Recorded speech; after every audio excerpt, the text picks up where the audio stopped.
Not every workspace starts clean and completely done. Most of it takes some time. But can you spot the potential of a place on beforehand?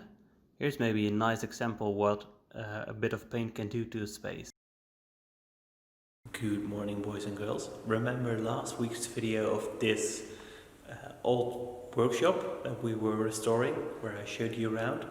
Well, just see what a week of time and love and awesome help did. So welcome in the new America Designs workshop. So this is the CNC room. This will be drill press, grinder, woodworking room. And this room will be the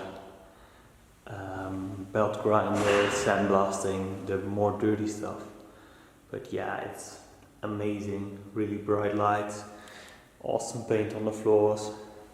So still need to do some more painting, like that wall for instance needs a second coat, but it's been so much better, so much more light.